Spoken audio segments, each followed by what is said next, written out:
I apologize for the mistake. And congratulations for being in the bowling league that is now 89 years old. And happy birthday to you whenever your birthday is, and many more of them.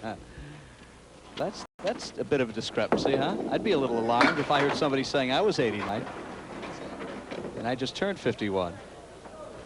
You have some I hope email. someday somebody says I am 89, and I am 89. Bowling at WNDS.com if you'd like to get in touch with us electronically.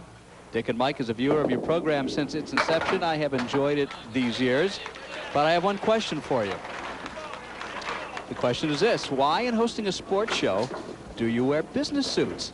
In these days of relaxed and appropriate wear, a sweatshirt with WNDS on the front would seem much more suitable than your stuffy, tailored clothing. Well, I got news for you. It ain't tailored. It ain't stuffy either. And that's an observation of an 80-year-old woman. That's Lillian Alpa, who writes to us and would like to see us wear something perhaps a little more comfortable. How do you feel about that? How do I feel about it? Yeah. I've often thought about it. I've often thought about wearing golf shirts with the logo on it and being a little less formal. Gary Cormier. Well, if we make the change, you know, I got 4 years left on payments on these suits. Can we at least wait till then? Well, mine has to be back by midnight. Gary Cormier will not pick up the spare. So he's cooled off a little bit. He'll be open through the first 3 frames of this string. We would love to get everybody's feedback on do you prefer the suit look, or would you like to see something more casual? I'm just kind of curious. I don't know what people really think, and I don't even know if it's important or not. But if you have feedback for us, bowling at WNDS.com. Let us know. Again, he threw it to the Brooklyn side and left himself a split. So he was right on the head pin, but it was very unforgiving this time. Dick, I think Lillian just wants to see that chiseled look underneath your suit. Wants to see that buff arms and chest you got. Not going to pick up the spare, so he'll be open through the first 4. Chance for Vadney now to chip away the better than 40-pin deficit. It was actually 47 pins. And a 9 box, so 4 9s to start out the second string for Gary Cormier. That's after a 144 first string. This game is so fickle, it's unbelievable. From hot to cold to hot to cold. Steve Vadney works on a spare. Threw it away. But look at this. Look at this. Look at this. He threw it away, and he got 9. And on top of that, he's got a guide that'll take it right into the head pin. The that pin is frozen. A real wide margin for error here for Steve Vadney. The spare is there. To have missed that would have been a mortal sin. Sometimes it's better to be lucky. Oh, it's always better to be lucky. Well, he's gotten about anywhere from 10 to 20 pins back now of the 47-pin deficit he began with. On a spare. And a strike goes in the spare. 3 marks in a row. $50 in bonus money. We go to Mark, and the momentum has shifted. We go to the break. With this match getting closer, we come back to Leda Lanes in Nashua for Candlepin Stars and Strikes on WNDS TV. Gary Cormier ready to bowl on lane 34. This match has tightened up. It is now a 26-pin lead, less what Steve Vadney gets on his strike fill. Look at this shot by Gary Cormier. A clutch spare, and he really needed it. 6 in the 10 with the last 2 pins to go. Surprising even Gary, I think, didn't expect it to go quite that way. Working on the spare. A good pocket shot that time in the 5-pin. Did not move. So after a bit of a drought with 4 open frames, Gary Cormier has found the groove again. Right on the 5-pin. 2 marks in a row. So these bowlers are warming up. It's somewhat of a frenetic pace to this match, too, isn't it? That is for sure. Working on a strike. Steve Vadney. 3 marks in a row. On the head pin. Breaks up the split. Puts 8 in the strike with the first ball. Has a chance to make it 4 marks in a row. Again, the object pin here is key. spare. So Steve Vadney has warmed up to the occasion after a 97 first string. With a strike, he'll be within 10 pins of that already in the 5th frame. Possible 87.5 for Vadney with a strike here. He's off the head pin. He's only going to put 4 in the mark. Well, that'll cool a hot streak off in a hurry to get a bad fill after 4 marks in a row, and a very difficult spare. 2 double woods in there. Look at this for a spare. So Steve Vadney. Well, he's cut the deficit better than in half in just 6 frames.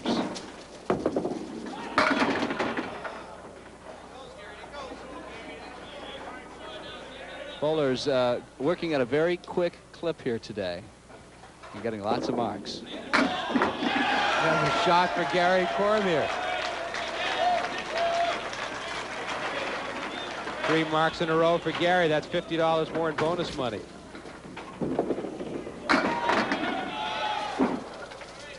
Put 6 in the mark. Getting a great spare shooting exhibition by these 2 great Candlepin professionals. The runner-up of which today will be rewarded with $300. The winner goes on to face top seed in this ladder series, Mike Morgan of Lynn.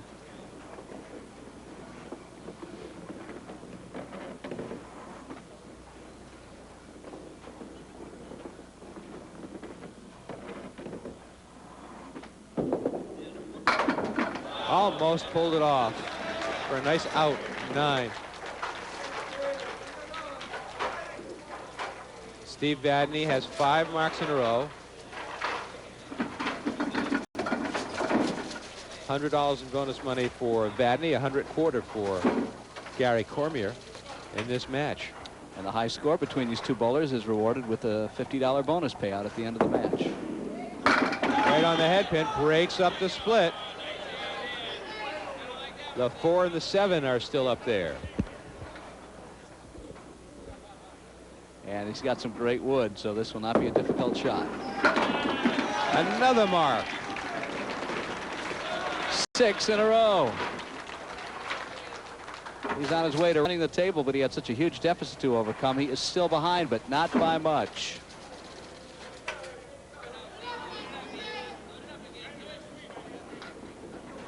Six marks in a row for Steve Vadney. Over to lane 33. Missed the head pin. Put 6 in the spare. He's up against an open frame Cormier in the 8th frame, but a mark would give him another 10 pins to work with. Got a shot at it. Oh, he left the 8 pin.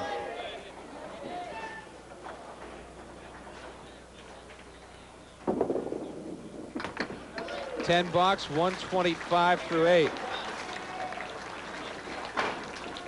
The match, the differential now 18 pins. So he shaved 29 pins off the Cormier lead through 8 frames. There's a strike for Gary Cormier.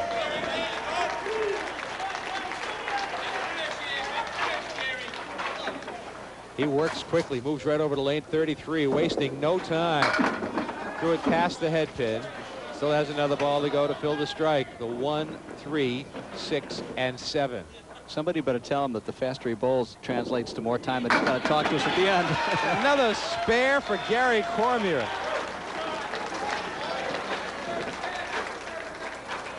Actually, he's got to stay on the same lane. Stay he on wasn't the sure. same lane, right? You always finish your 10th frame where you begin it. No matter, you know, if you get 1 spare or 2 strikes, you always finish up on that lane.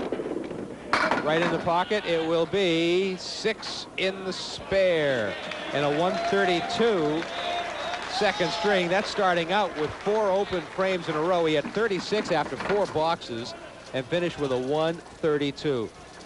That's a very good point. A 77 second half. 55 first half, 77 second half. Now Steve Vadney. Right in the pocket. Tough lead. Very tough. Inverted triangle. Not a pretty sight. That wood really isn't very helpful, I don't think. You might have to play it, though. Oh. Picked one off. So Gary Cormier got a lot of his lead back again. 9 box. 134. Well, with a couple of marks here, that would put Vadney 27, 28 pins behind. So you're right. Gary Cormier has recaptured some of that 47 pins he came into this match leading by. What can Vadney do in the 10th frame? He can throw a great ball, and he has a great shot at a mark. The wood is probably 6 inches in front of the pin. As long as he hits it fairly dead on, he'll be okay. 144 plus the ball, so he will have the high string at least through 2. That's worth another 50 bucks for him. The way these guys are going, somebody could top that next string.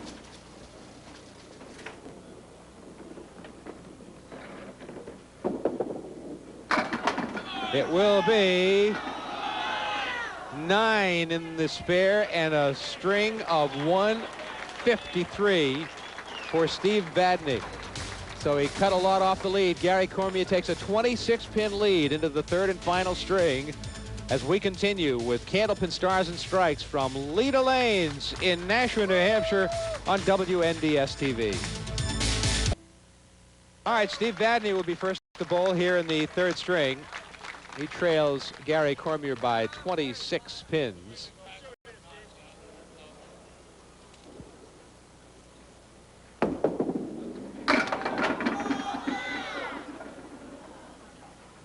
And there's a mess. Yeah, he threw a pretty good ball, too, and look what he has to show for it. 5, 7, 9, and 10, but he's got some wood that could spray around and help the cause. Yeah, it didn't spray enough that time.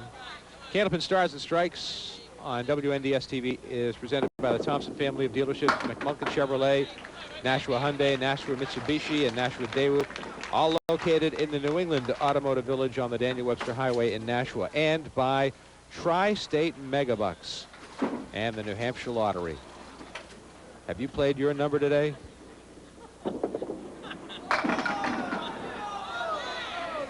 Well, he certainly deserved better than that on a pretty decent right side pocket hit. And even though that wood looks like it might be helpful in front of the 4-7, it isn't. It's too far in front, actually. I think it's good. Yeah, we're going to have Paul Willett run down and make sure it's not over the fair play line, I should call it the Deadwood line. I think it's okay. And it is okay. It is okay. Paul's going to let it stay there. Steve took a look back at us, wondering if he should shoot at it. Naturally, he'd rather not have it there, and yeah, he's got to go around it. He's going to go right at it, and that's why he didn't want it there.